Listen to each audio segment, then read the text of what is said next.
The truth nobody wants to hear you think. You know who you are. You don't. Most Americans spend their entire lives as total strangers to themselves, completely blind to the emotional currents pulling every decision they make, every relationship they enter, every dream they either chase or quietly abandon. They react instead of respond. They get sideswiped by the same situations over and over.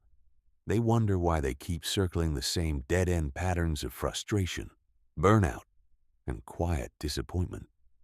Here's the raw truth. If you don't understand your own emotional wiring, you are not running your life. Your unexamined emotions are. And until you develop real battle-tested emotional intelligence, you will keep playing passenger in your own story, watching success stay just out of reach, watching relationships fall short of what they could be, wondering why the version of yourself you imagined never quite shows up. This isn't a feel-good pep talk. There are no participation trophies in these pages.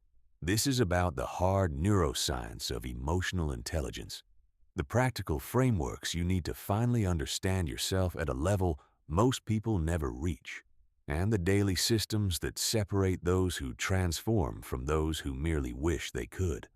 By the time you finish this book, you'll hold a complete blueprint for emotional self-mastery, a framework that 99% of people will never discover because they're too busy scrolling past their own growth. But here's what sets you apart from that 99%. You showed up. You picked this up. You're paying attention. And you're about to learn something that will permanently rewire the way you operate in the world. Let's begin. The emotional blindness epidemic. The average human being experiences more than 27,000 distinct emotional states every single day. Yet most people can accurately name and identify fewer than 12 of them. Sit with that for a moment. You're swimming in a constant river of emotional intelligence, data that could sharpen every decision you make, reveal your deepest motivations, show you exactly what you need to come alive. And you're functionally blind to 99% of it. That's not just sad. That's catastrophic for your potential. Emotional blindness is the silent epidemic destroying American achievement. It's the real reason smart people keep making disastrous decisions. It's why capable people with every advantage still sabotage themselves at the finish line. It's why driven professionals burn out, not from lack of talent, but from a complete inability to read their own internal warning systems. The roots grow early. Our schools in the United States are masterful at teaching algebra, the causes of the Civil War, and the periodic table of elements. But ask any high school graduate how to recognize the physiological signs that they're emotionally overwhelmed, and watch them stare at you blankly. We train children to memorize facts about the external world while leaving them completely untrained to navigate their internal one. By the time most Americans reach their 20s, they're emotional illiterates piloting through an emotionally complex world. They drag the coping strategies they learned as 8-year-olds into the boardroom, the bedroom, and the ballot box. They project unresolved childhood patterns onto every friendship and partnership they form. They make career leaps driven by unconscious fear, fall into relationship cycles powered by unexamined wounds, and build entire lives around emotional programs they don't even know are running. The cost is staggering. Research data is overwhelming. People with low emotional awareness consistently underperform their own potential. They carry heavier loads of chronic stress, anxiety, and depression. Their relationships are more volatile and far less fulfilling. They make impulsive calls that derail years of momentum. And because they don't understand their own motivational rhythms, they struggle with consistency in ways that confuse and demoralize them. But the deepest cost, the one that keeps you up at night, is this. They never become who they were actually capable of being. They live their entire lives as a dimmer, smaller version of themselves. Not because the world crushed them, because their own emotional blindness did. The research couldn't be clearer. People with high emotional intelligence earn measurably higher incomes. They build more resilient, more satisfying relationships. They experience less chronic stress and report dramatically higher life satisfaction. They advance faster in their careers, stay married longer, and recover from setbacks with remarkable speed. Emotional intelligence outperforms raw IQ, technical skill, and even work ethic as a predictor of long-term success, not by a little, by a lot. Yet, despite all of this evidence, emotional intelligence remains the single most neglected skill in human development today. Most Americans spend more deliberate time learning to navigate their new iPhone than they do learning to navigate their own emotional operating system. They can walk you through every feature of their favorite productivity app, but they cannot explain what reliably triggers their anxiety or what specific conditions activate their deepest motivation. This isn't just a personal problem. It's a national one. Emotionally unaware people make emotionally reactive choices, and they vote from fear instead of wisdom. They parent from their own unhealed wounds. They lead companies from their blind spots.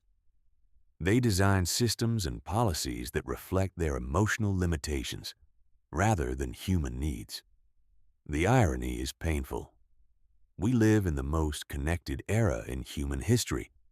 More access to information, more communication tools, more therapeutic frameworks than any previous generation has ever had.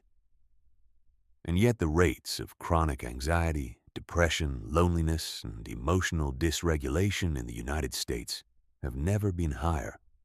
Connectivity without emotional intelligence is not a solution. It is amplification of the problem. Every notification, every feed, every curated highlight reel accelerates the gap between the emotional experience people are having internally and the emotional performance they maintain externally. The result is a nation of people exhausted by the performance and deeply alienated from themselves. But here's the insight that separates the top 1% from everyone else. Emotional intelligence is not a soft skill. It is the foundation of every form of human effectiveness that actually matters. It has nothing to do with being touchy-feely or emotionally expressive. It's about having clean, accurate emotional data to make decisions with.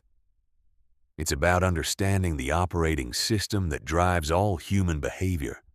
It's about developing the skills to navigate complexity, move people, and produce results in every domain of life. The people who master this don't just feel better. They become more powerful. They read situations with precision. They influence others with subtlety. They respond to chaos with clarity instead of getting swept up in it.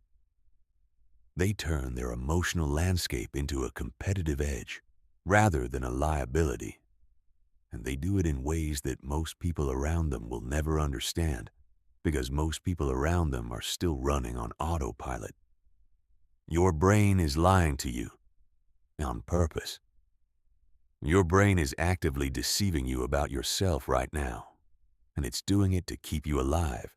Understanding this single fact is the first crack in the door to genuine self-awareness. The human brain did not evolve for accuracy. It evolved for survival. And those two objectives are in deep, chronic conflict. Every experience you have is filtered through layer upon layer of unconscious processing before even a fragment of it reaches your conscious awareness. Your brain is constantly editing, reinterpreting, and reconstructing reality, sculpting it to fit your existing beliefs, protect your ego, and maintain your psychological sense of safety. By the time an emotion surfaces in your conscious mind, it has already been processed through a dense web of neural networks whose primary job is to keep you functional, not to give you a clear picture of what's actually happening. This is why self-perception is so chronically unreliable. You are never receiving raw emotional data. You are receiving a heavily curated version of reality that your nervous system believes will serve you best. The trouble is that what served your psychological survival at age 7 in a household in suburban Ohio or South Dallas is not necessarily what serves your actual life at 35. But your brain doesn't make that distinction. It is still running the same protective programming it developed when you were young, small, and completely dependent on other people for your physical and emotional survival. Your prefrontal cortex, the part of your brain responsible for executive reasoning, impulse control, and long-range planning, doesn't complete its development until around age 25. This means that the deepest emotional patterns most adults carry were written by neural networks that were designed for an entirely different chapter of life. You're running adult challenges on childhood software, and every time your emotional system glitches, you probably assume it's just who you are, a personality trait, something unchangeable. It isn't. It's outdated code. Consider the negativity bias. Your brain is wired to hunt for threats and problems. This was brilliant engineering when a moment of inattention in the ancient wilderness meant death. But in modern American life, this same bias causes you to zero in on what's broken, wrong, or threatening in a disproportionate way. You receive a performance review with 9 points of genuine praise and 1 area for improvement. Which one haunts you for the rest of the week? The single criticism. Every time. This isn't a character flaw. It's a feature of your neural architecture. But once you know the bias is running, you can consciously compensate for it. Deliberately searching for evidence your automatic system is filtering away. Confirmation bias operates the same way. Your brain actively seeks information that confirms what you already believe about yourself and screens out anything that contradicts it. If you carry a belief that you're not built for leadership, your mind will highlight every stumble and minimize every win. If you've decided you're bad at intimacy, your brain will focus on every relationship friction and shrink every moment of genuine connection. This creates self-fulfilling prophecies that look like evidence but are really just the output of your brain's filtering system. Emotional memory adds another layer of complexity that most people never confront. Your brain stores emotional patterns as implicit memories, preconscious impressions that can fire without any deliberate recall. A specific tone of voice, a tightening of someone's jaw, even the faint smell of a place can activate an emotional response rooted in an experience from a decade ago, with no conscious bridge connecting them. You find yourself suddenly anxious, defensive, or inexplicably sad, and no explanation comes, because the trigger happened below the threshold of awareness. These implicit emotional memories don't soften with time the way conscious memories do. They stay as vivid and reactive as the day they were encoded, which means you may be responding to the woman in your morning meeting with the emotional intensity that belongs to a fight you had with your mother 20 years ago. You're not reacting to what is happening. You're reacting to the echo of what once happened. The default mode network is perhaps the most powerful brain system that almost no one knows about. This is the neural network that activates when your mind isn't occupied with a specific task, during a commute, a shower, a quiet moment. It is responsible for most of your self-referential thinking, and its default programming leans negative. Without active focus on something external, your mind tends to drift toward problems, regrets, and worries. This is not because you are a pessimistic person. It is because your brain's resting state is designed to scan for threats. Most people don't know this, so they take their negative internal monologue at face value, as accurate self-perception rather than as the output of a threat scanning system running in the background. Understanding these neural realities doesn't make you a victim of your own mind. It makes you the architect of your mental software. Once you understand the systems at work, you can build practices that work with them instead of against them. You can learn to spot when your brain is filtering information in ways that don't serve you. You can develop more sophisticated access to your actual emotional landscape, not the edited version your nervous system prefers you to see. The central insight is this: your spontaneous thoughts and feelings about yourself are not reliable sources of self-knowledge. They are the output of unconscious processing systems whose job is to protect you, not to inform you. Real self-awareness means learning to see past these automatic patterns and building more disciplined, more honest ways of reading your own inner world. The 5 pillars of true. Emotional intelligence. Real emotional intelligence is not about being pleasant to be around. It is not about managing your emotions so other people remain comfortable. It is about developing 5 core competencies that give you genuine mastery over the emotional dimensions of life. Most people never develop these competencies, not because they lack the capacity, but because no one ever told them what they actually are. The first pillar: emotional accuracy. This is your ability to identify exactly what you're experiencing in real time with precision. It sounds straightforward. It is anything but.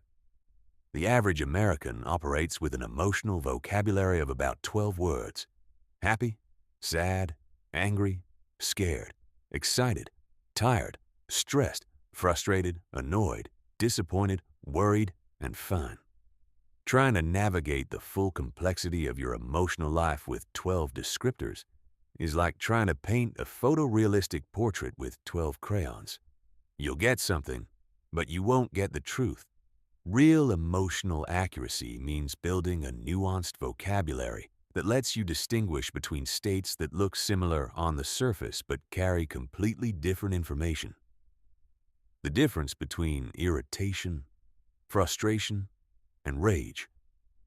The difference between nervousness, anxiety, and dread. The difference between contentment, satisfaction, and genuine joy.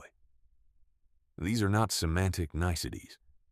Each is a different emotional state that requires a different response and carries different data about what you need and what's actually happening around you. Emotional accuracy also means being able to hold multiple emotions at once. Most emotional experiences are layered. You might feel excited and terrified about a new business venture, or grateful and grief-stricken when a long chapter of your life ends. People with low emotional accuracy tend to seize on the loudest emotion and miss the quieter ones that often carry the most important information. The second pillar: emotional sourcing. This is your ability to trace where your emotions are actually coming from. Most people treat their feelings as direct, obvious responses to whatever just happened. But emotions are never that simple. Your current emotional state is influenced by your history, your physical condition, your unresolved past experiences, your unconscious associations, and factors as mundane as how well you slept or how long it's been since you ate. Emotional sourcing means separating what you feel now from the emotional residue of what you felt then. It means recognizing when your reaction is disproportionate to the current situation, because it's being amplified by something unfinished from the past. It means understanding how a brutal week of meetings might be coloring how you perceive a perfectly neutral comment from your partner that evening. People who master emotional sourcing maintain stability in challenging conditions because they can ask, is this emotion about what's happening right now? Or is it about something that already happened? Is this response proportionate? Or is it being amplified by something I haven't fully processed? The third pillar: emotional regulation. This is not about suppression. It is not about forcing yourself to be calm when you're not, or pretending an emotion doesn't exist because it's inconvenient. Real emotional regulation is the ability to influence your internal state in ways that serve your goals, using the right strategy at the right moment. Sometimes the right move is to feel an emotion completely and let it run its course. Sometimes it's to reframe the situation cognitively. Sometimes it's to shift your physical state through breath or movement.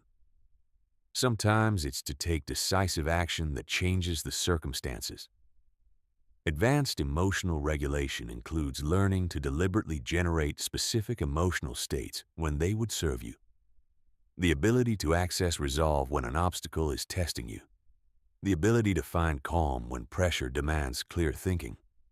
The ability to summon warmth when someone in front of you is struggling. The ability to project confidence in a room that's watching to see if you'll hold. The fourth pillar, emotional communication. This is your ability to express your emotional experience in ways that create understanding rather than defensiveness, connection rather than distance, resolution rather than escalating conflict. Most people operate at the extremes, either swallowing their emotions entirely or releasing them in ways that blow situations apart. Emotional communication is the disciplined middle ground. It means understanding the crucial difference between emotional expression and emotional dumping. Expression is conscious and intentional. You choose when, how much, and with whom to share, based on what will genuinely serve the relationship and the moment. Dumping is unconscious and reactive. You discharge emotional pressure onto whoever is nearest, without regard for impact or appropriateness. The distinction is not about being less authentic. It's about being more skillful. Effective emotional communication also means learning to receive other people's emotions without immediately trying to fix, minimize, or redirect them. Most Americans are deeply uncomfortable sitting with someone else's pain without offering a solution. But often the most powerful thing you can offer is simply presence. The willingness to be with someone in their experience without needing to change it. The fifth pillar, emotional leverage. This is your ability to use emotional intelligence as a strategic tool, converting emotional awareness into better outcomes across every area of your life.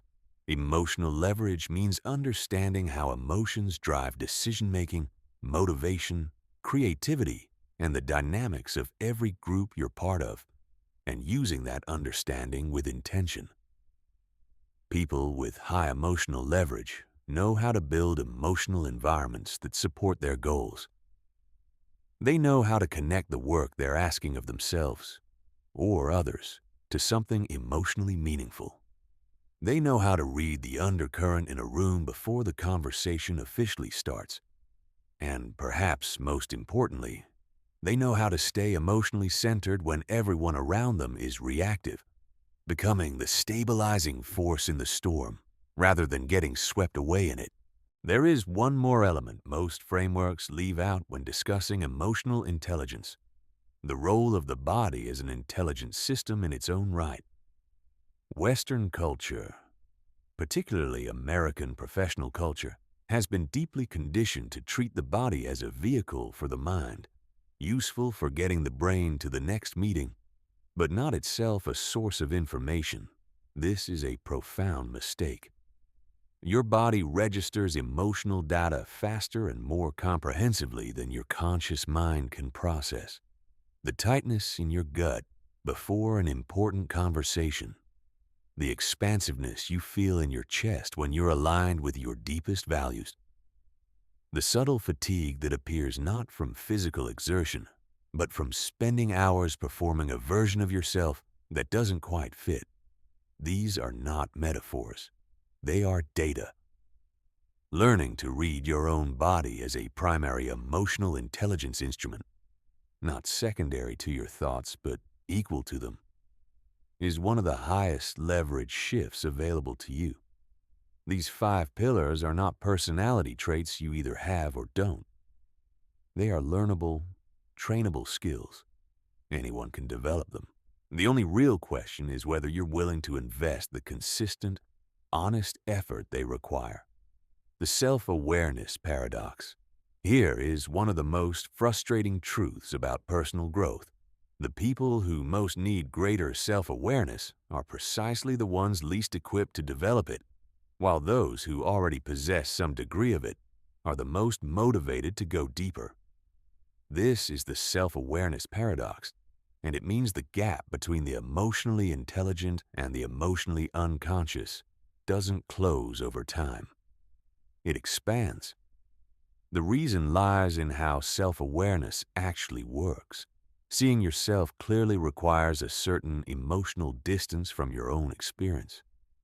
But if you're completely submerged in your emotional patterns, living inside them like weather, rather than observing them like a meteorologist, you can't see them clearly enough to understand what's driving them.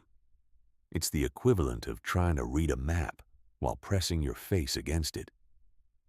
People operating with low self-awareness typically experience their emotional states as reality itself. When they feel anxious, the world is objectively threatening. When they feel angry, they have genuinely been wronged. When they feel hopeless, their situation is categorically without exit. There's no gap between the feeling and the conclusion. They are their emotion in the moment, completely merged with it, with no capacity to step back and examine it. This creates a self-reinforcing cycle with enormous momentum. The less self-aware you are, the more emotionally reactive you become. The more emotionally reactive you are, the harder it becomes to develop the reflective space self-awareness requires. You spiral, and the spiral picks up speed. But there's another layer to this paradox that is even more unsettling. Self-awareness, when it starts to genuinely develop, often reveals uncomfortable truths. It shows you the patterns you've been running for years. It exposes the self-deceptions you've used to feel better about your choices. It confronts you with the gap between how you see yourself and how you actually show up. And your ego, a remarkably sophisticated system, will do everything in its power to prevent this from happening. The ego deploys defense mechanisms that are elegant in their efficiency: rationalization, projection, denial, minimization. They operate automatically and below the level of conscious awareness, filtering out information that could threaten your existing self-image and reorganizing the evidence to support the story you've already decided to tell about yourself. A leader in a Chicago tech company accomplishes something genuinely impressive, but her brain quietly attributes it to favorable timing rather than her own capability. A father in suburban Atlanta receives consistent feedback that he's hard to connect with, but his mind fixates on the one person who told him he was a great listener. A young woman in Los Angeles lands an audition she's been working toward for 3 years and immediately begins cataloging every reason she's not quite ready. This isn't conscious self-sabotage. It's unconscious self-protection. The brain is maintaining psychological coherence by making the evidence fit the existing story. The problem is that many of those stories were written by a child with limited information and a desperate need to make sense of a confusing world. They may have been protective once. They become cages. Breaking through this paradox requires understanding that self-awareness is fundamentally a practice of compassionate detachment. You must learn to observe yourself, your thoughts, your patterns, your emotional responses, not as definitions of who you are, but as objects of awareness that can be examined, understood, and updated. This is why meditation and mindfulness practices have generated decades of rigorous research support. They train precisely this capacity: the ability to notice your inner experience without being consumed by it, to feel emotions without being identified with them, to watch a thought arise without automatically believing it. What most people miss about genuine self-awareness work, though, is that it is not comfortable. It requires looking at aspects of yourself you have been carefully not looking at. It requires acknowledging patterns that have cost you. It requires admitting when the story you've been telling yourself is fiction. It requires giving up self-concepts that are familiar and perhaps even precious, but that simply aren't accurate. This is why the popular version of self-improvement is so superficial. People want the benefits of self-awareness without the discomfort of honest self-examination. They want deeper understanding of themselves, but only the parts that are easy to like. They want to grow emotionally, but only in ways that feel affirming. Real growth doesn't work that way. What Carl Jung called shadow work, the willingness to examine and integrate the disowned parts of yourself, is where the actual transformation lives. It means looking at your patterns of self-deception, your unconscious drivers, your unhealed wounds, and your defensive maneuvers. It means acknowledging both the capabilities you've been systematically underestimating and the limitations you've been energetically denying. The people who break through the paradox are those who become genuinely curious about their own blind spots rather than defensive about them. They treat their psychological mysteries as fascinating puzzles, worth solving rather than as threats to their identity. They develop the courage to see themselves clearly, even when what they see doesn't match the preferred version. And the reward for that courage is profound: access to more of their own potential, cleaner decision-making, more honest relationships, and a confidence that doesn't depend on anyone's approval, because it's built on actual self-knowledge. Building your emotional map. Most people navigate their inner world the way a tourist navigates a foreign city without GPS, a map, or a phrasebook, stumbling, reactive, and perpetually surprised to end up in the same frustrating places. They have no framework for understanding their emotional patterns, no reliable method for predicting their own responses, and no coherent system for making sense of what their emotions are actually trying to tell them. That ends here. What I call the emotional mapping system is a comprehensive, living framework for understanding your unique inner landscape, your patterns, your triggers, your resources, and your developmental edge. Like a topographical map reveals the terrain, altitudes, and pathways of physical geography, your emotional map reveals the terrain, pressure points, and pathways of your psychological world. Building your map begins with identifying your core emotional patterns. These are the recurring emotional themes that surface across different areas of your life. At work in San Francisco or Boston, in your family in the Midwest, in your romantic relationship in New York. Most people have 3 to 5 of these patterns that account for the majority of their emotional turbulence. They were typically established early in life and have been operating largely below conscious awareness ever since. For instance, one of your core patterns might be a flooding sense of overwhelm when multiple demands converge simultaneously. It might show up when 4 projects collide at work, when holiday family obligations stack on top of financial stress, or when your social calendar runs up against your need for solitude. The specific triggers vary. The underlying pattern is the same. Another pattern might be emotional withdrawal when you sense criticism or evaluation. In relationships, at work, in social settings, whenever you perceive judgment, you might automatically shut down, become defensive, or disengage entirely. Different contexts, same internal move. Identifying your patterns requires patient, systematic observation over time, not just of what you feel, but when you feel it, what set it off, how it escalates, and how it eventually resolves. This is detective work, and the most reliable tool for this work is intentional emotional tracking across a minimum of 2 weeks. Each day, document your significant emotional experiences. What were you feeling? What was happening when it arose? What thoughts were running? What physical sensations accompanied it?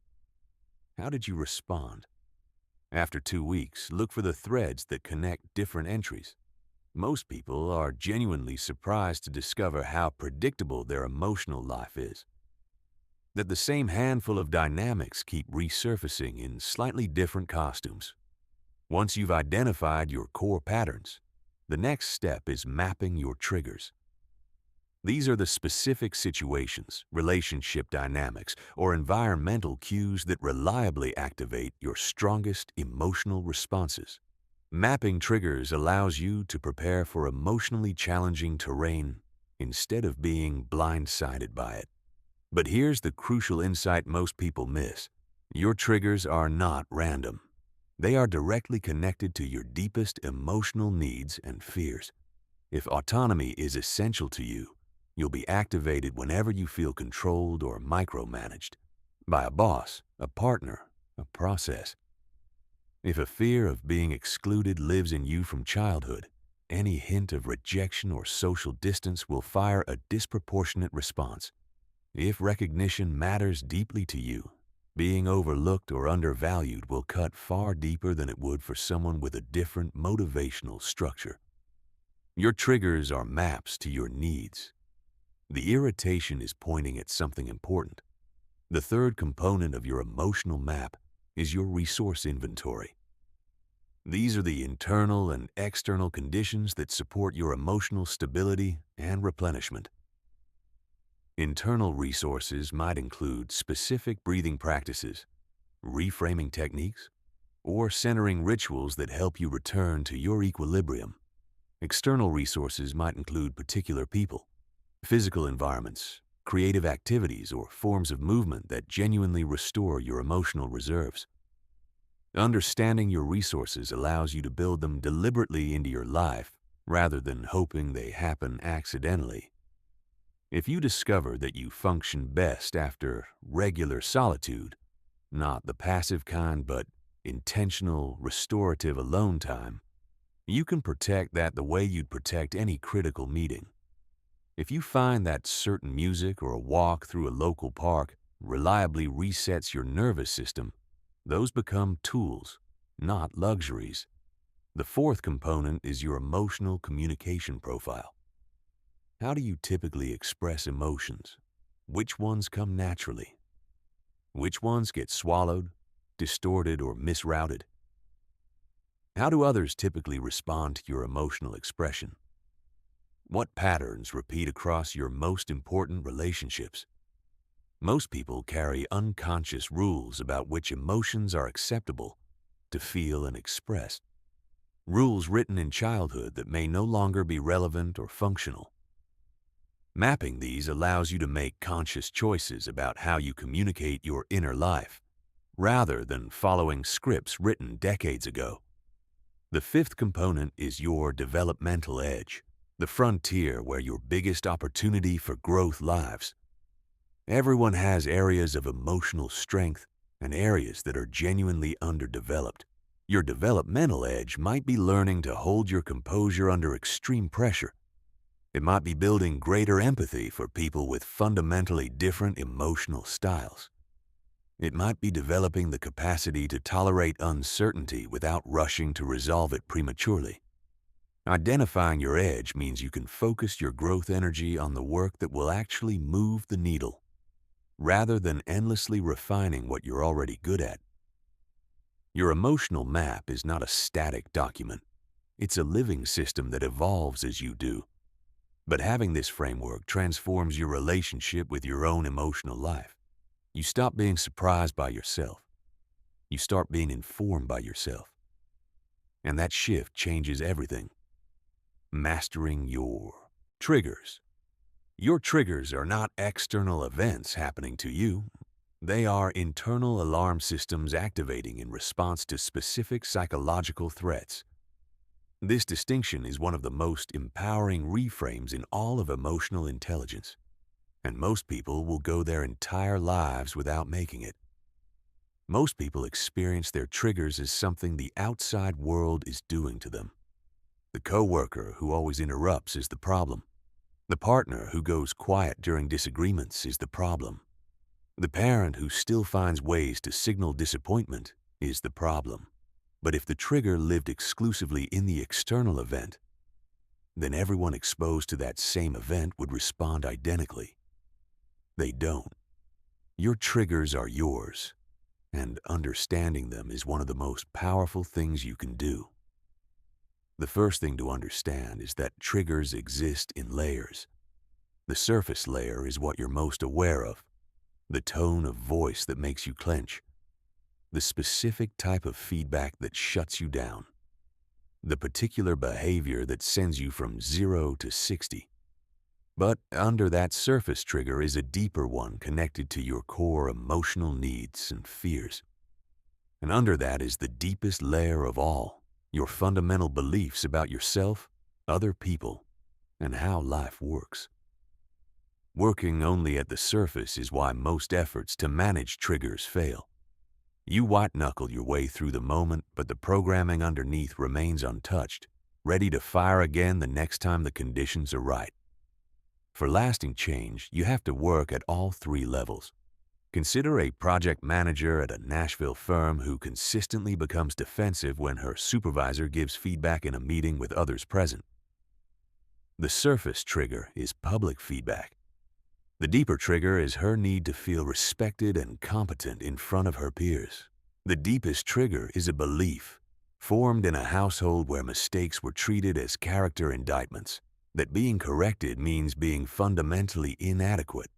Until she engages with all three layers, she'll keep building defensive walls in every performance conversation she has for the rest of her career.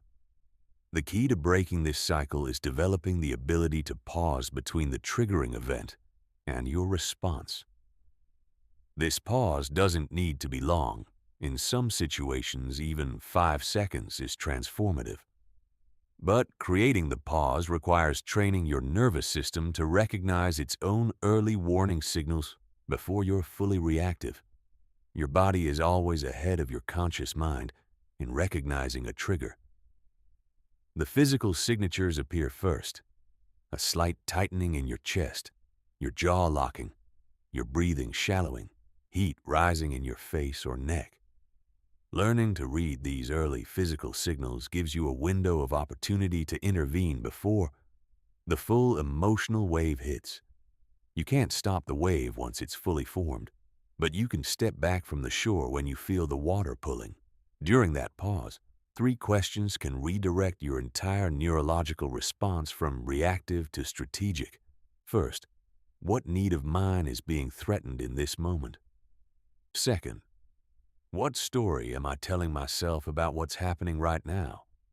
Third, what response would actually serve my real goals in this situation?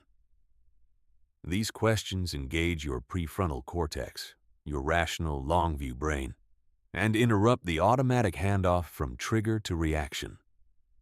Instead of just firing, you start thinking. Instead of defending your immediate emotional state, you start designing a response. But here is the reframe that changes everything about how you relate to triggers. They are not problems to be solved. They are information to be used. Your triggers are doing something remarkable. They are showing you precisely where your most important growth work lives. They are illuminating the unmet needs, unhealed wounds, and limiting beliefs that are ready to be examined and updated. Every time you get triggered, something is asking for your attention at a level much deeper than the surface event. Advanced trigger work means tracing each trigger back to its origin story. Every pattern you carry was created during a specific season of your life, usually childhood or early adolescence, when you develop beliefs and coping strategies to survive emotionally. Understanding the origin doesn't excuse the pattern, but it allows you to recognize when you're running outdated programming and make a conscious choice to update it. The ultimate mastery of triggers is developing what I call trigger immunity, not the absence of noticing, but the absence of losing yourself. You can observe that a situation is precisely the kind that historically would have activated you, acknowledge it with full self-awareness, and still maintain access to your clearest thinking. That's not suppression. That's mastery. And it delivers an enormous competitive advantage in leadership, negotiation, parenting, partnership, every high-stakes arena of human life. The science of emotional regulation. Emotional regulation is not the art of keeping a straight face. It is the art of developing a sophisticated, honest relationship with your emotional experience, one that allows you to influence your internal state in the service of your deepest values and most important goals. Most people approach emotional regulation as a form of internal warfare, trying to suppress, override, or muscle through emotions using sheer willpower. Neuroscience tells us this strategy doesn't just fail. It actively makes emotional reactivity worse over time. The suppressed energy doesn't disappear. It accumulates. It pressurizes.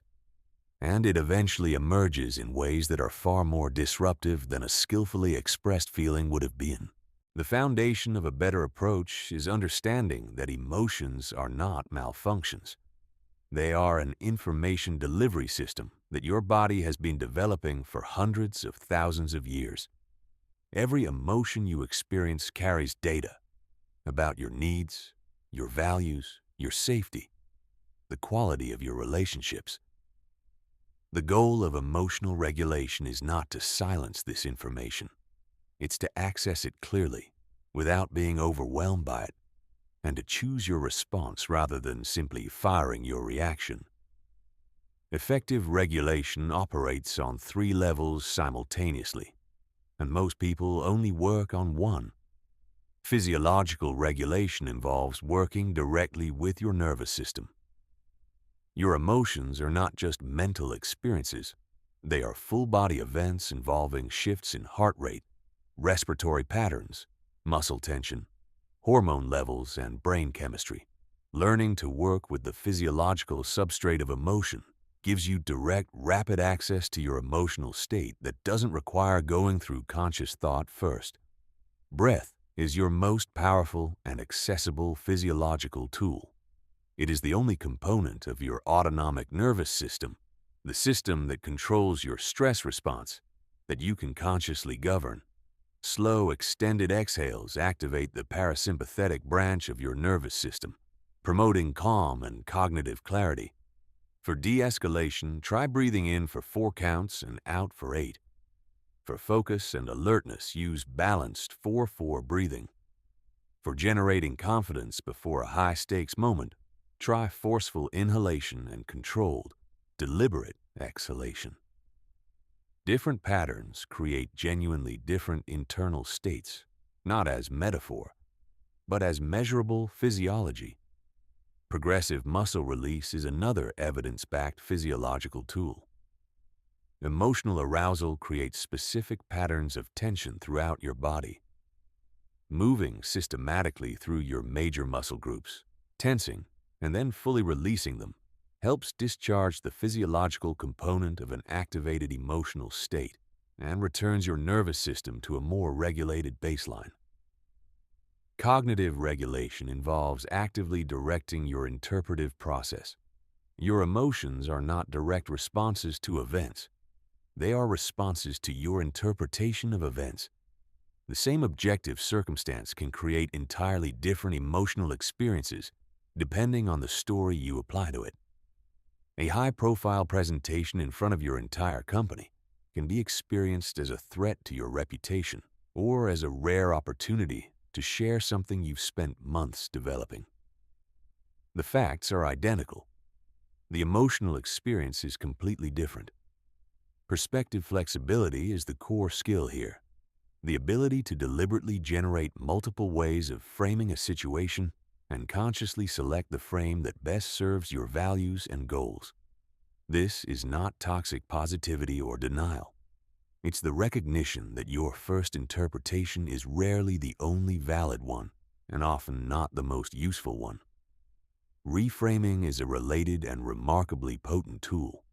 A setback becomes a diagnostic. A difficult colleague becomes a master class in patience. A period of uncertainty becomes evidence that something new is being built. Each of these reframes is psychologically accurate. None of them are lies, but they activate profoundly different emotional and motivational states. Behavioral regulation recognizes that your actions don't just express your emotional state, they create it. Your physiology and your behavior are in a constant feedback loop. Standing up straight and speaking with measured authority can generate feelings of confidence, even when confidence wasn't present before. Smiling, genuinely engaging the muscles around your eyes, not just your mouth, can shift your internal state measurably. Moving your body can dissolve emotional stagnation in ways that no amount of thinking can match. Physical movement is chronically underused as an emotional regulation tool in American culture. Emotions generate energy that wants expression through the body. When you suppress that movement, the energy doesn't dissolve. It becomes stored as chronic tension, generalized reactivity, and a constant low-level feeling of being somehow stuck. Allowing appropriate physical expression, even a brisk 5-minute walk between difficult meetings, helps your body process emotional charge and reset more quickly. One of the most underappreciated dimensions of emotional regulation is what happens in the aftermath of an emotional episode. The recovery period. Most people focus entirely on managing the moment of activation and neglect the equally important work of complete recovery. Incomplete recovery means you enter your next interaction still carrying residual activation from the previous one, which means your regulatory capacity is already reduced before the new challenge arrives. Over a long day of emotionally demanding interactions, this compounds dramatically. Building intentional recovery practices into your day, brief periods of genuine disengagement, physical movement, contact with natural environments, or simple restorative solitude is not self-indulgence. It is the maintenance of your primary performance instrument. The ultimate goal of emotional regulation is not a flat, controlled internal landscape. It is state flexibility, the ability to access different emotional registers based on what each moment actually requires. Before a difficult negotiation, you cultivate calm certainty. Before a creative breakthrough session, you invite curious openness. When comforting a friend going through loss, you access warm presence. The emotionally regulated person doesn't feel less. They feel more skillfully, with the full range of human emotional experience available to them, but without being hijacked by any of it. Reading the room. The emotional intelligence of others. Most people are walking through their days broadcasting a constant stream of emotional information through dozens of channels they're completely unaware of, while simultaneously being oblivious to the signals that everyone around them is sending. This mutual blindness is one of the most expensive inefficiencies in American professional and personal life. The ability to read others' emotional states accurately is a competitive advantage in every domain: leadership, sales, negotiation, parenting, partnership, friendship. It's not manipulation, it's responsiveness. It's the difference between speaking to who someone is pretending to be and speaking to who they actually are in this moment. The foundation of reading others is understanding that emotions are full-body events that escape through multiple channels simultaneously. While people can consciously manage their words and, to varying degrees, their facial expressions, they have far less control over their posture, their breathing patterns, their vocal qualities, and the micro-expressions that flash across their faces in under half a second. Learning to read these unconscious signals gives you access to what's actually happening emotionally, rather than the version someone has decided to present. Begin with physiological observation. Every emotional state produces characteristic physical signatures. Anxiety tends to manifest as shallow, rapid breathing, elevated and tensed shoulders, and small, restless movements. The kind of micro-fidgeting that signals a nervous system on alert. Anger produces deeper breathing, a forward lean in posture, and movements that are controlled but carry intensity. Genuine sadness shows up as slower breathing, a downward shift in posture, and reduced overall movement. The crucial detail: these physiological changes appear before the emotional state is consciously expressed. Someone can tell you they're fine while their body has been saying otherwise for the last 10 minutes. Vocal patterns are equally rich with information. Stress reliably increases vocal pitch and accelerates the pace of speech. Depression lowers pitch and slows delivery noticeably.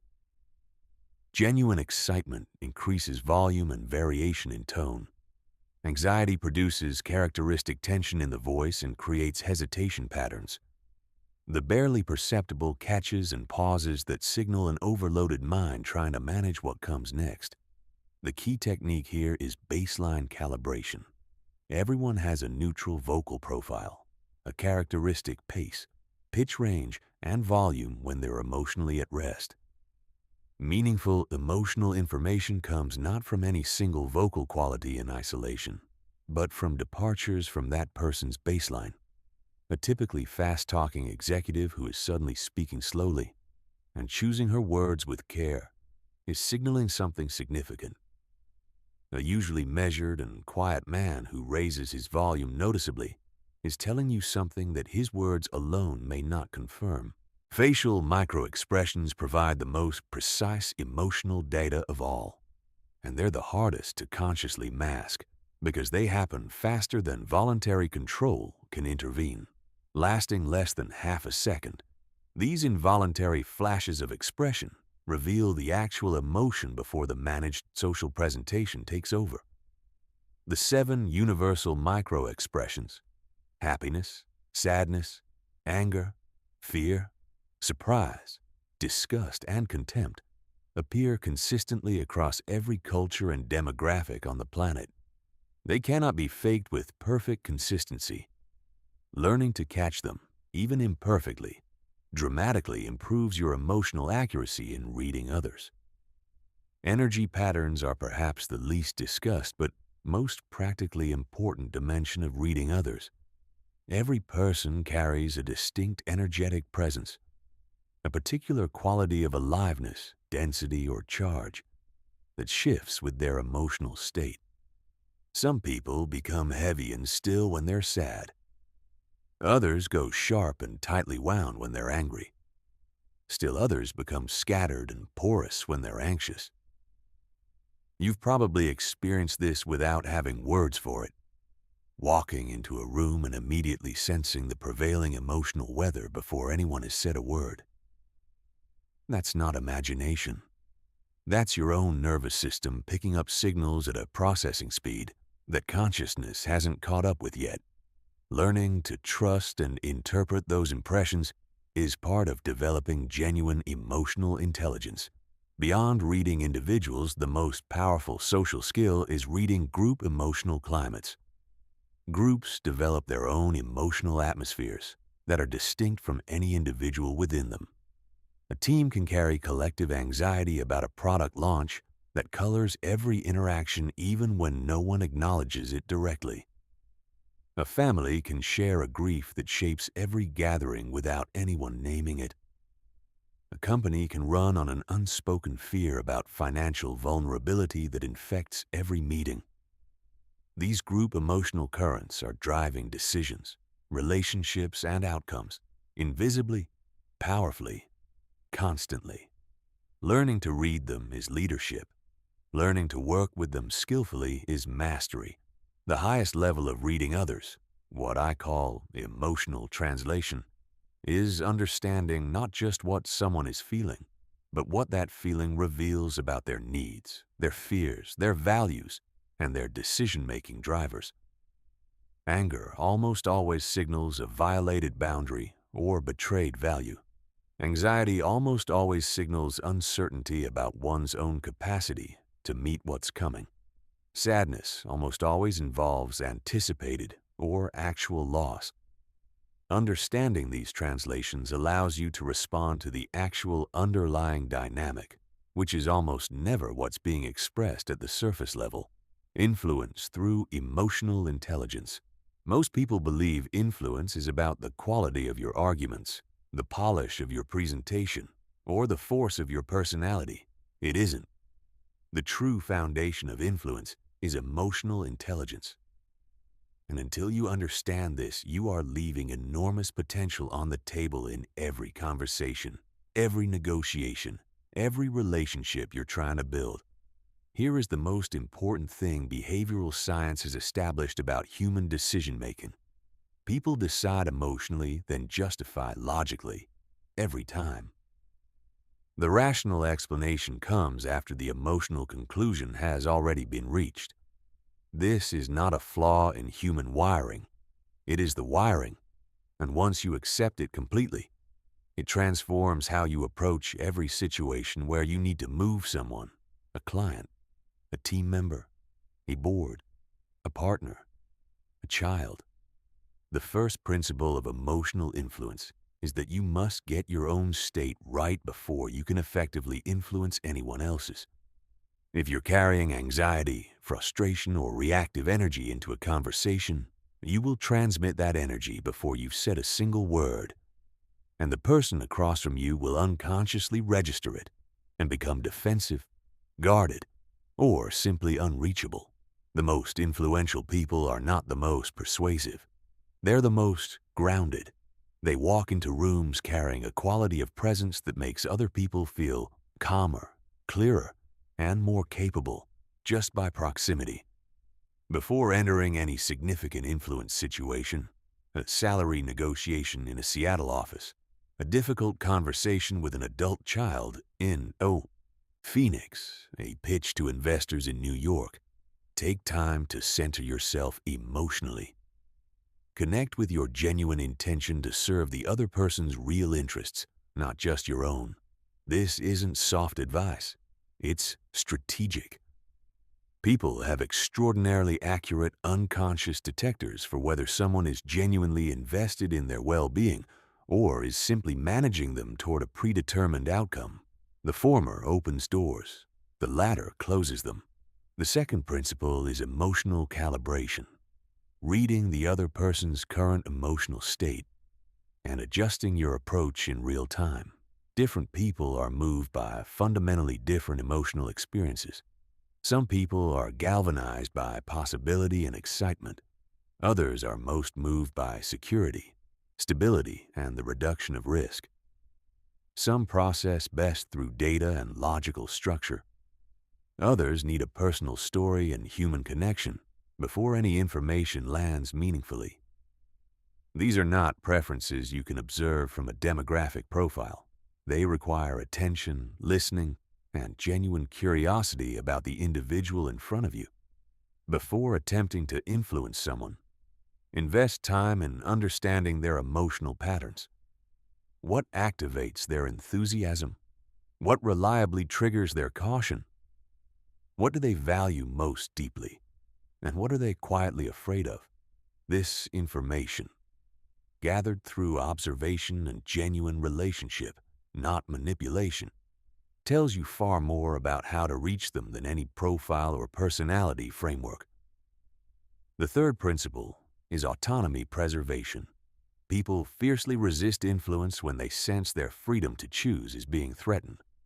But they embrace influence willingly, even gratefully, when they feel their actual needs are being understood and addressed. This requires a fundamental reorientation of what influence means. Instead of asking, "How do I get them to do what I need?"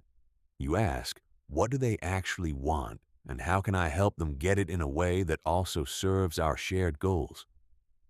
Win-win is not a negotiating cliché. It's the only form of influence that builds long-term trust and relationship value. The fourth principle is connection before content. People are influenced by those they trust, feel understood by, and genuinely like. Building that quality of connection requires real interest in the other person's experience, not performed curiosity, but actual fascination with who they are and what matters to them. Active listening is the instrument, not the theatrical nodding and mirroring of amateur rapport building, but the kind of complete attention that makes someone feel, perhaps for the first time in a long while, actually seen. The fifth principle is emotional framing. Every proposal, request, or idea lands differently depending on the emotional frame it's delivered in.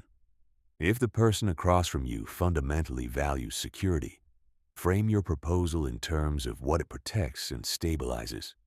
If they value achievement and recognition, frame it in terms of what it makes possible and what it demonstrates about their capability. If they value belonging and relationship, frame it in terms of who it brings together and what community it builds. These are not manipulations. They are translations. You are making a genuine offer comprehensible in the emotional language of the specific person you're speaking to. The non-negotiable boundary in all of this is ethical intent. Emotional influence becomes manipulation when your primary goal is your own gain at the other person's expense. When you are using your understanding of their emotional patterns to extract value from them rather than to create it with them. The line is not always obvious in the moment, but it is always real. And crossing it, even once, even subtly, erodes the trust that makes sustained influence possible. The most influential people in any organization, any family, any community are the ones whose emotional intelligence is in consistent, visible service to others' genuine well-being. That reputation becomes self-sustaining, and it is, in the end, the only form of influence that actually lasts. Building unshakable. Emotional resilience. Emotional resilience is not toughness. It is not the suppression of pain or the denial of difficulty. It is not the ability to function as though nothing affects you. Real resilience is the development of internal resources and practice skills that allow you to recover from emotional disruption with increasing speed, and to remain genuinely functional, clear-headed, and values-aligned even when the pressure is significant. Most people confuse resilience with emotional numbness. They admire the person who doesn't let things get to them, not realizing that person is often simply disconnected, running a chronic low-level suppression that eventually surfaces as burnout, physical illness, or sudden emotional collapse. True resilience requires greater sensitivity, not less. Resilient people feel deeply. They simply don't get permanently marooned there. The foundation of genuine resilience is emotional flexibility, the capacity to move through the full spectrum of human emotion without getting stranded in any of it. Resilient people can be genuinely sad without sliding into depression. They can feel real anger without becoming destructive. They can experience fear without being paralyzed by it. They can absorb disappointment without being defeated by it. This flexibility comes from a core understanding that emotions are temporary weather systems, not permanent climates. However intense an emotion feels in the moment, it will pass if you allow it to move through you rather than fighting it or feeding it. The first pillar of resilience, a stable emotional identity that doesn't depend on external conditions. Most Americans have unknowingly outsourced their emotional well-being to circumstances they can't control: their job title, their bank account, their relationship status, other people's opinions of them. This creates profound vulnerability, because life will inevitably rearrange all of these things at some point. Resilient people have built an internal foundation that remains fundamentally stable, regardless of what's happening around them. They know who they are, what they stand for, and what they're capable of, independent of their current situation or anyone else's assessment. Building this requires the deep work of understanding your core values, owning your genuine capabilities, and healing the emotional wounds that make you dependent on external validation to feel okay. The second pillar, effective emotional processing. Most people either suppress their emotions or get overwhelmed by them, and both strategies leave emotional residue that accumulates over time, reducing your resilience with every unprocessed experience. Effective processing means allowing yourself to feel emotions fully while maintaining enough perspective to understand what they're communicating. It's a conscious, active relationship with your own experience rather than a passive suffering of it. A particularly important skill here is distinguishing between primary and secondary emotions. Primary emotions are direct responses to what's actually happening.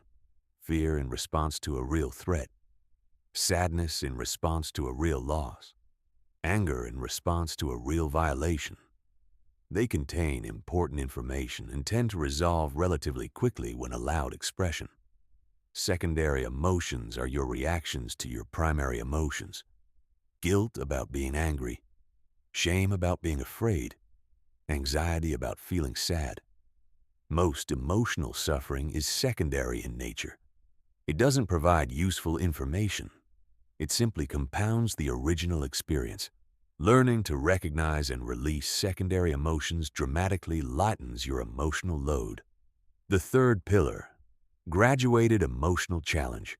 Resilience is built the same way physical fitness is built, through progressive overload.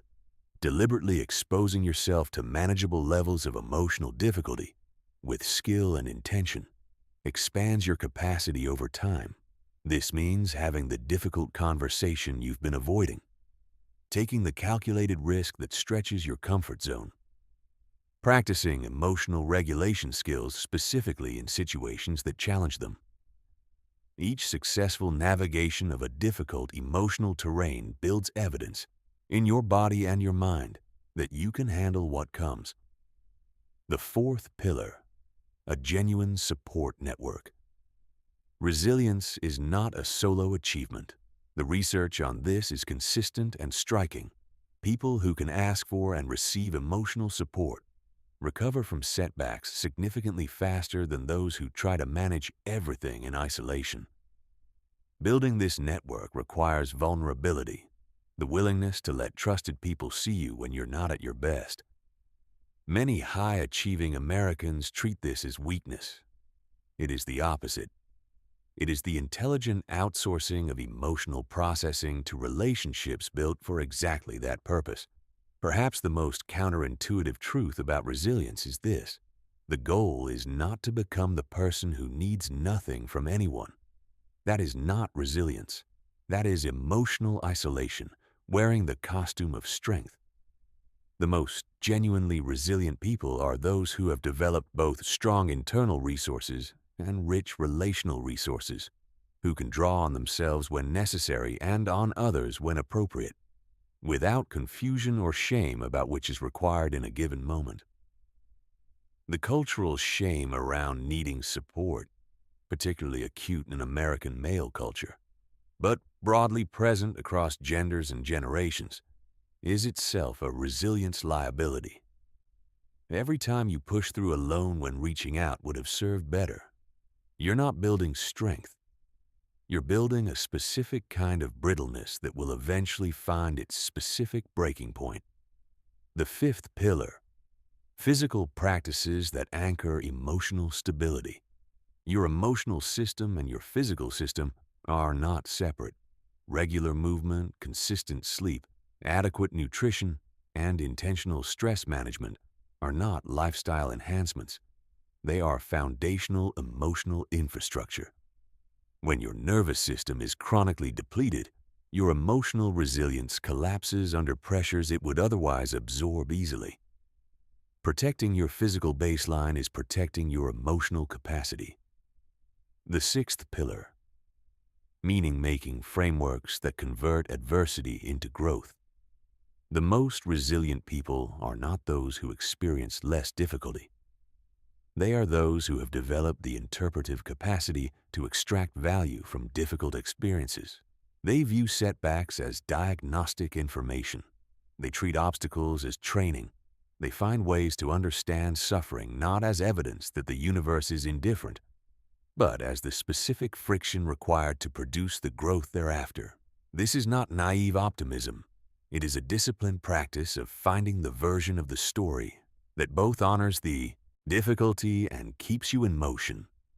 Emotional intelligence in relationships. Most people believe that the quality of their relationships depends primarily on finding the right person. The truth is that it depends overwhelmingly on becoming the right person. Your emotional intelligence, or lack of it, is the single most determinative factor in the quality of every relationship you have. And most people are unconsciously undermining their closest connections because they lack the emotional skills to navigate human intimacy successfully. Every interaction is an emotional exchange. You are constantly giving and receiving emotional energy in the way you enter a room, in the quality of your listening, in the tone you carry when you're stressed, in the warmth you project when you're genuinely glad to see someone. The accumulated quality of these exchanges is what either builds or erodes a relationship over time. Most people are so focused on the explicit content of their communications that they're completely blind to the emotional undercurrent, which is where the real relationship lives.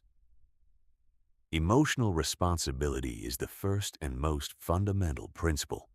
It means taking full ownership of the emotional impact you have on others, regardless of your intentions. In American culture, we have a strong tendency to privilege intention over impact. "I didn't mean it that way" is offered as though it settles the matter. It doesn't. In relationships, impact is the relationship. If your stress consistently makes the people around you feel anxious or walking on eggshells, your good intentions don't offset the damage. Emotional responsibility requires developing the awareness to notice how your internal state is transmitting, and the discipline to manage it in ways that serve your relationships rather than tax them. Emotional attunement is the second principle, the capacity to accurately sense and respond to others' emotional states as they evolve in real time. Most people are so absorbed in their own emotional experience that they miss the subtle signals others are broadcasting constantly. This creates a pervasive disconnection, even in relationships that feel close on the surface. Attunement means paying attention to what's not being said, as much as to what is. It means noticing when someone needs to be heard rather than helped, when someone needs space rather than closeness, when someone needs presence rather than solutions. The third principle is emotional boundaries, and this is where many well-intentioned people with strong empathy go wrong. Healthy boundaries are not walls that keep others out. They are the membrane that allows you to be genuinely present with others' emotional experience without being consumed by it. Emotional empathy without boundaries becomes enmeshment. You absorb others' pain as your own, lose track of where your feelings end and theirs begin, and eventually build resentment from the weight of emotional labor that was never yours to carry. Caring deeply for someone and maintaining your own emotional autonomy are not in conflict. In fact, one requires the other. Emotional communication mastery, the fourth principle, goes far beyond being able to express your feelings clearly. It encompasses the full architecture of how emotional experience is shared between two people.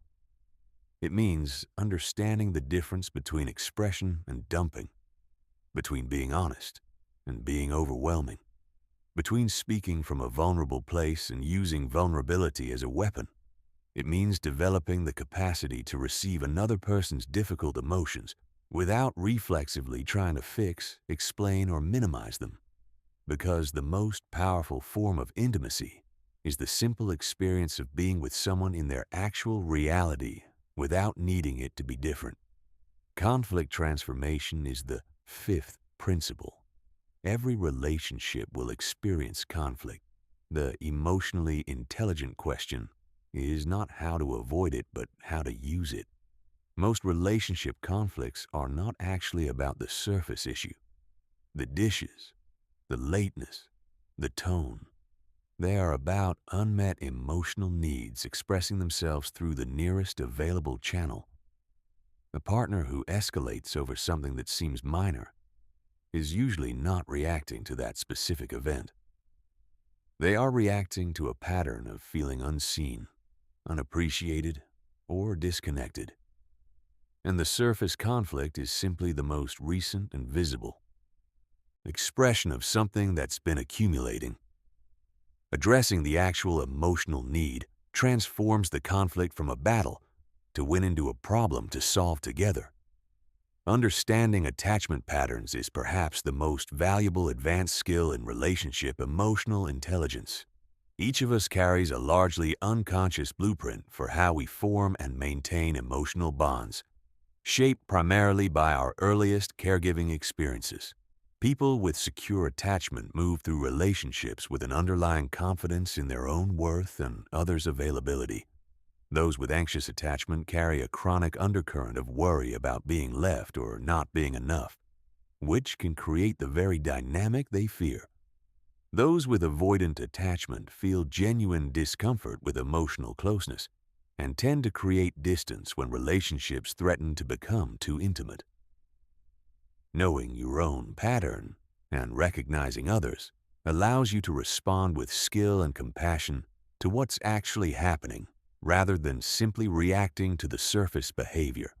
Emotional intelligence in leadership and influence. The most effective leaders in American history, in business, in civic life, in education, in every field that shapes culture, were not necessarily the most technically brilliant people in the room. They were the ones who understood most deeply how to work with the emotional dimensions of human motivation and behavior. Emotional intelligence is not a supplement to leadership effectiveness. It is its foundation. Traditional leadership development in the United States has focused heavily on strategy, vision, and execution frameworks. These matter. But they all miss the baseline reality that human beings are not rational actors who occasionally feel things. They are emotional creatures who occasionally reason. Every decision your team makes, every behavior pattern in your organization, every point of friction or energy in your culture is emotionally driven. Leaders who don't understand this are perpetually confused by people and perpetually surprised by outcomes they're actually creating. Emotional modeling is the first pillar of emotionally intelligent leadership, and it's the one that operates whether you choose it to or not. As a leader, your emotional state becomes the emotional thermostat for everyone around you. Your anxiety doesn't stay inside you. It spreads through your team like a weather system, shaping every interaction, every decision, every conversation, happening below your level of visibility.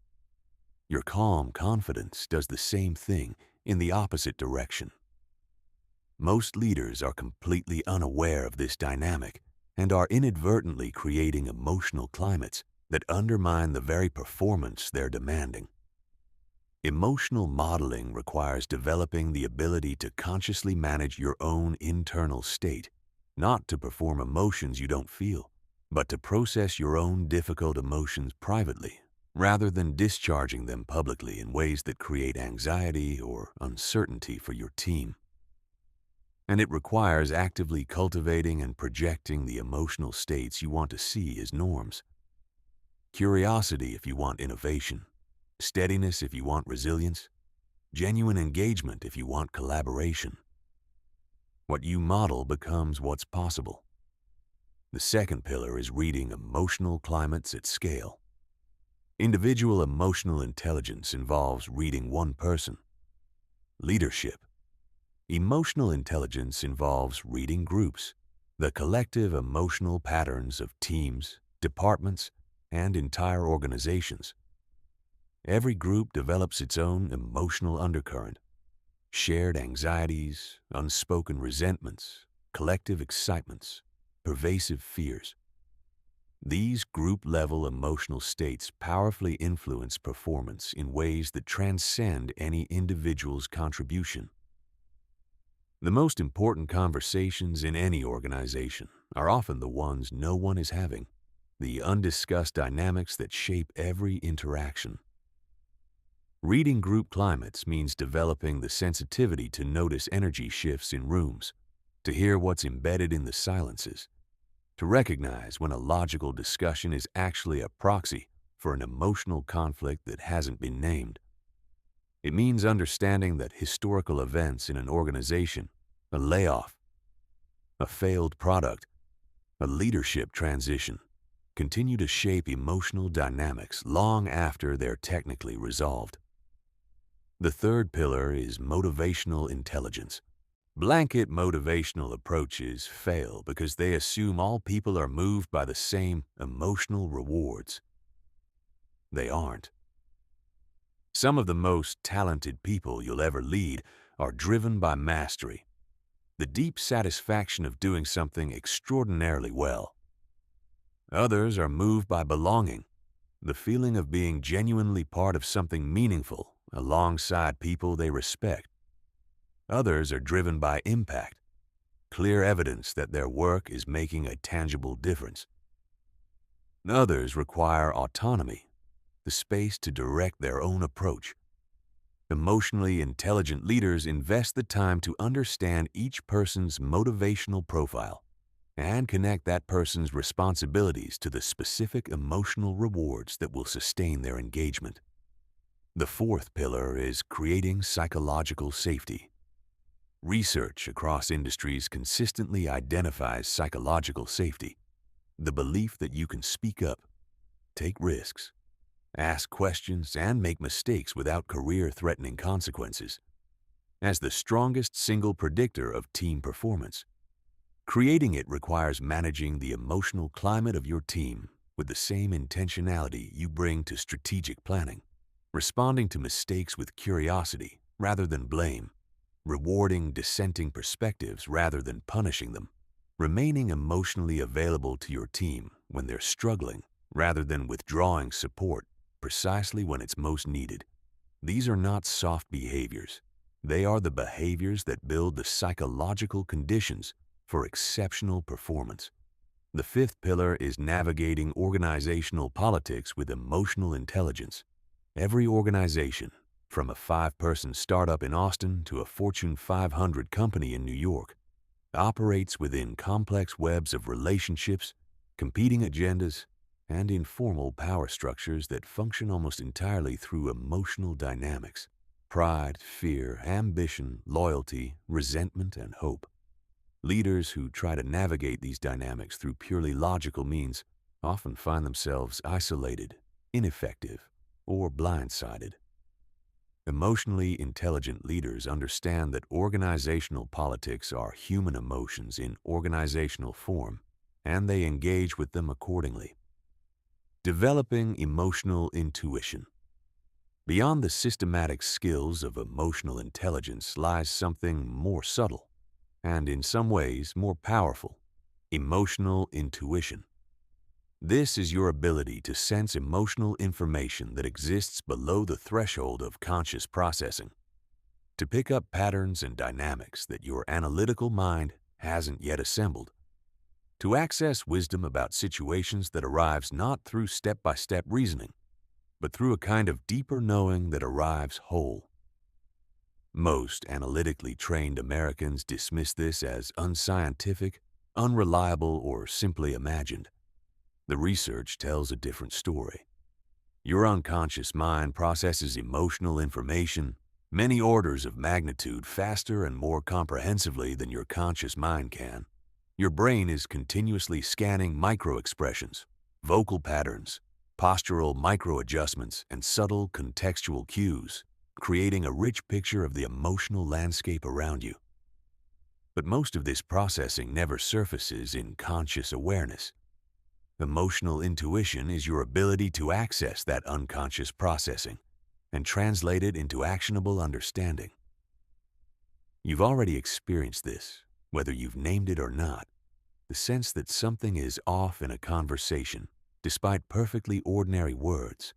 The quiet certainty that a colleague is struggling emotionally even though they're performing competence flawlessly.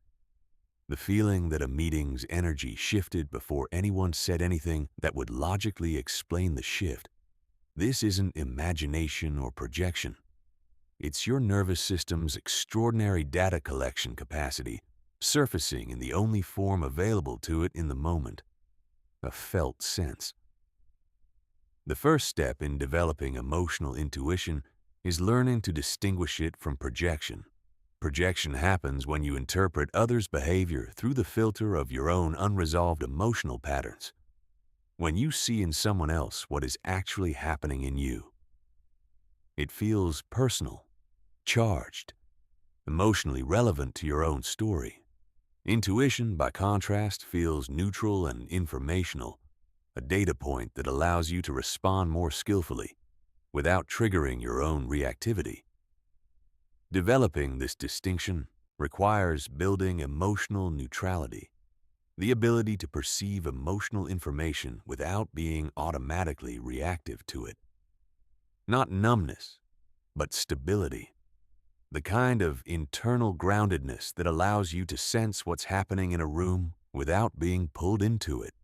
The way a skilled clinician can hear a distressing account without losing their own equilibrium. The second step is learning to trust the physical signatures of intuitive information. Intuitive data almost always arrives through the body before it arrives through conscious thought. A tightening in your chest when someone's authenticity feels questionable. A heaviness in your abdomen when the energy in a room is sad. A restless, scattered feeling when someone near you is anxious. These are your nervous system picking up and translating information from your environment. Learning to recognize and work with these physical signals requires body awareness and the willingness to take seriously information that arrives without a logical explanation attached. The third step is slowing down enough to receive subtle signals.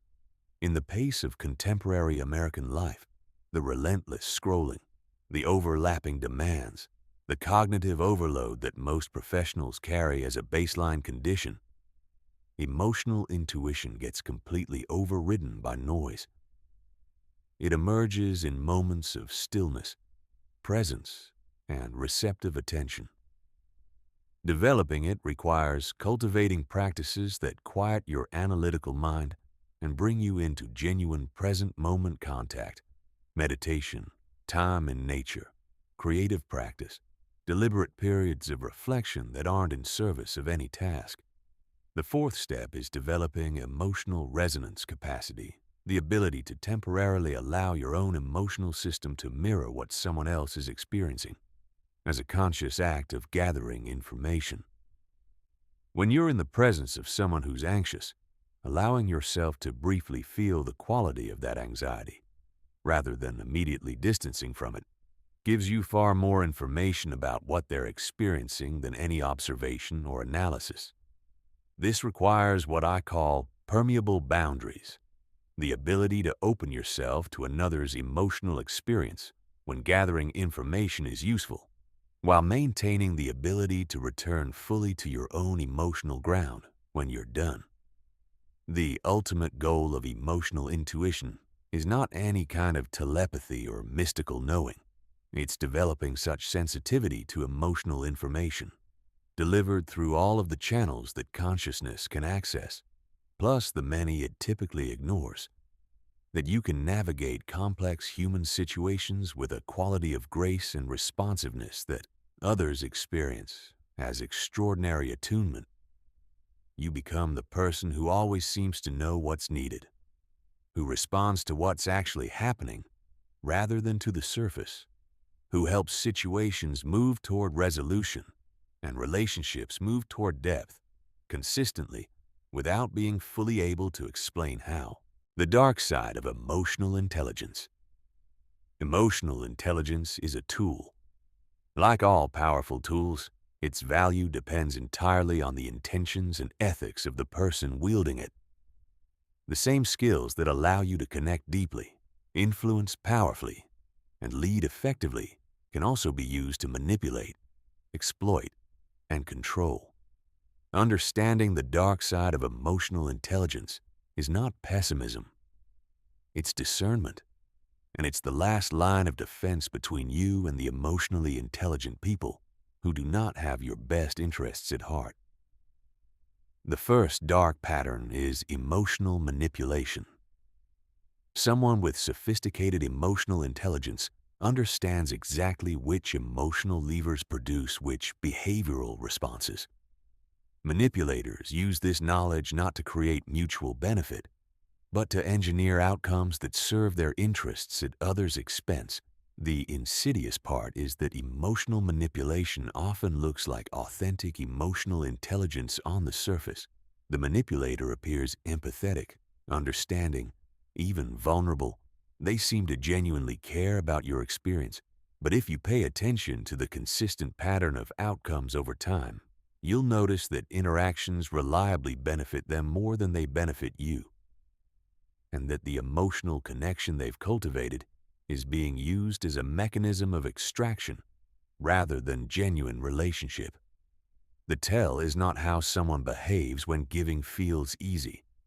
It's how they behave when giving would cost them something. Authentic emotional intelligence creates mutual benefit and leaves everyone feeling genuinely better about themselves and the relationship. Manipulation creates a consistent asymmetry and tends to leave you feeling subtly confused, depleted, or as though you've somehow consented to something you didn't quite intend. The second dark pattern is emotional exploitation, specifically targeting others' vulnerabilities to get them to make decisions that serve the exploiter's agenda. This is particularly predatory when directed at people who are going through difficult transitions, a recent divorce, a job loss, a health crisis, a period of deep self-doubt. In these windows, people's emotional defenses are reduced, and their need for connection and validation is heightened. Exploiters present themselves as exactly what's needed, deeply understanding, uniquely capable of providing what the person lacks. The relationship that forms feels real, because in some ways it is. The exploitation doesn't negate the genuine emotional components, it uses them. Protecting yourself from emotional exploitation requires maintaining strong clarity about your own values and interests, particularly during periods of vulnerability. It requires the willingness to notice when support seems to consistently arrive with hidden conditions attached. And it requires the emotional courage to walk away from relationships where your needs are being used as leverage rather than honored as legitimate. The third dark pattern is narcissistic emotional intelligence. Some individuals develop sophisticated emotional reading abilities, not for genuine connection, but for impression management. To present themselves in ways that generate the admiration, attention, and control they need. They become extraordinarily skilled at reading what others want to see and delivering exactly that. They can appear to be among the most emotionally attuned people in any room, but their attunement is entirely self-serving. They are gathering information about your emotional state not to understand you, but to use you more effectively as a mirror for their own self-concept. The key distinguishing question: does this person show genuine, sustained interest in your experience when it offers them nothing? When you're struggling in a way that doesn't enhance their image? When supporting you would cost them time, energy, or social capital? Authentic emotional intelligence is present in all of these moments. Its narcissistic simulation is not. The fourth dark pattern is emotional enabling, the misuse of emotional intelligence skills to protect others from the natural consequences of their choices, inadvertently preventing the growth that difficulty would otherwise generate. This pattern almost always comes from love and good intentions, The parent who is so emotionally attuned to a child's discomfort that they consistently intervene before the child has the chance to develop their own coping or dying skills. The partner who is so skilled at providing emotional regulation that the other person never builds their own internal resources. The manager who shields a team member from feedback because they can feel how threatening the feedback would be. All of these are expressions of empathy that, without sufficient boundaries, become long-term liabilities. The fifth dark pattern is emotional perfectionism, using emotional intelligence concepts to suppress the natural, messy reality of authentic human emotional experience in favor of managed, controlled, artificially harmonious interactions. Some people become so focused on emotional correctness that they eliminate genuine spontaneity and imperfect honesty from their relationships. They maintain emotional peace by suppressing the tensions that, if engaged with skillfully, would deepen understanding and strengthen bonds. Real emotional intelligence includes full tolerance for difficulty, conflict, and the inevitable messiness of authentic human connection, not just fluency in the comfortable parts. The sixth dark pattern is emotional bypass, using emotional intelligence as a sophisticated way of avoiding the action that reality is asking for. Endless processing, perpetual exploration of feelings, deep dives into the emotional dimensions of a situation that never arrive at any practical change. This can look like wisdom and self-awareness from the outside. From the inside, it's avoidance wearing an emotionally sophisticated costume. The protection against all of these patterns, both within yourself and as a safeguard against them in others, is the same thing: the continuous development of your own emotional intelligence to a genuinely high level. The more clearly you understand how emotional skills work, and the more honestly you're committed to using yours in the service of mutual benefit rather than personal advantage, the harder it becomes for these dark patterns to find traction in your life. Ethical emotional intelligence is the most durable defense against its own shadow. The transformation, your complete action plan, everything you've absorbed in these pages is precisely zero without implementation. Let that land. Most personal development content in America is consumed the way entertainment is consumed, for the pleasure of the encounter, the temporary inspiration, the brief sense of possibility. Then life resumes, the insights fade, and nothing permanently changes. Don't let that be how this ends for you. Emotional intelligence is not a concept you understand.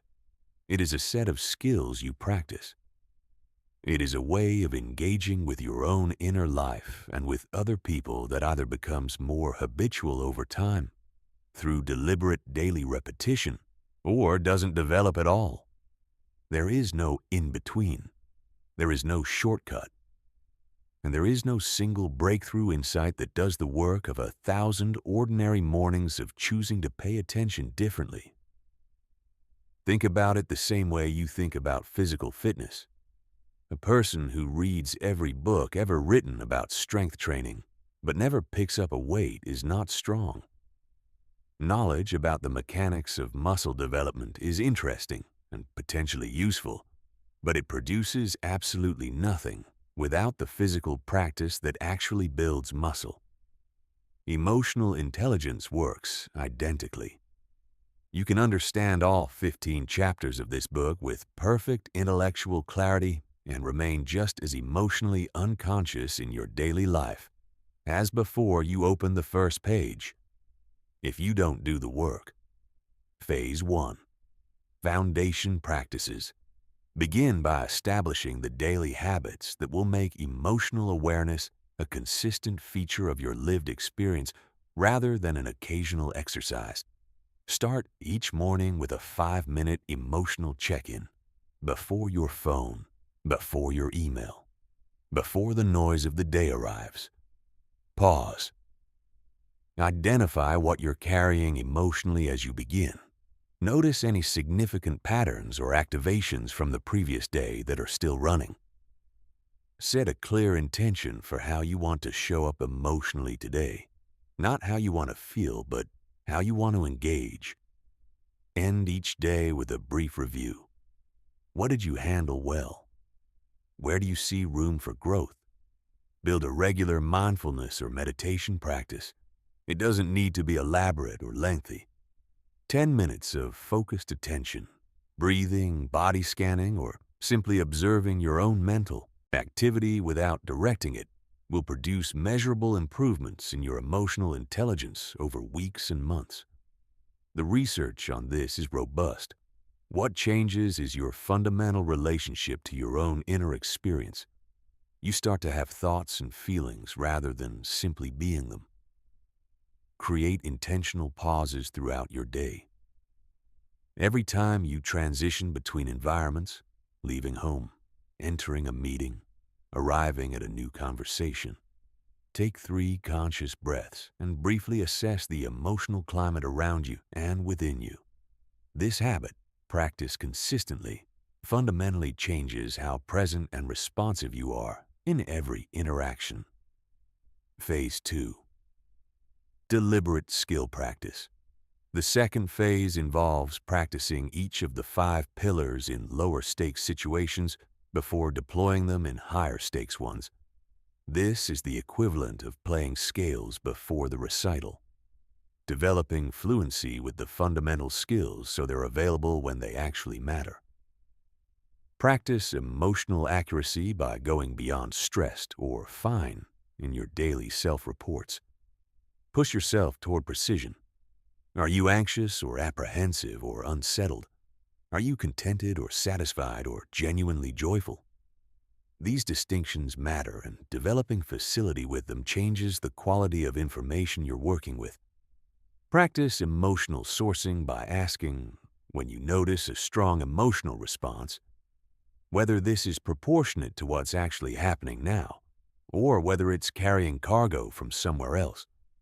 Practice emotional regulation by using physiological tools like breath and movement when your emotional activation is mild, building the neural pathways that will make those tools accessible when the activation is severe. Practice emotional reading by people watching deliberately, in coffee shops, at airports, at family gatherings. Make quiet hypotheses about what people might be feeling based on their physical presence and vocal patterns.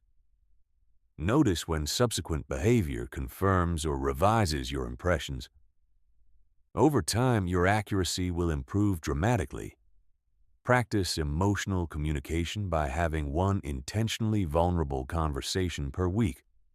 Share something real, not dramatically, not strategically, but honestly. And observe how it affects the quality of connection in that relationship. Most people discover that the vulnerability they were most afraid to show is precisely what deepens the bonds they most value. Phase 3. High-stakes application.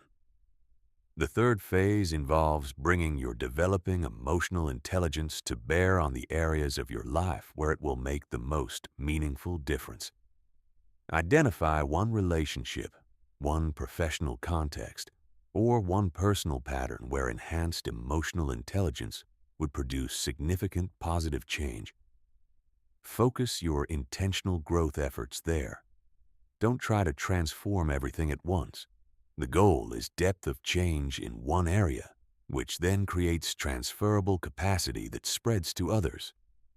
As you successfully navigate emotionally challenging situations that previously would have derailed you, something important builds. Evidence. You build an internal record of your own effectiveness. Each success makes the next one more accessible, because your nervous system learns not just that you survived, but that you can actually do this. This accumulation of evidence is what produces genuine confidence, not the perform kind, but the actual kind, built on real experience. Phase 4. Teaching and mentoring. Nothing accelerates the internalization of a skill like being responsible for teaching it to someone else.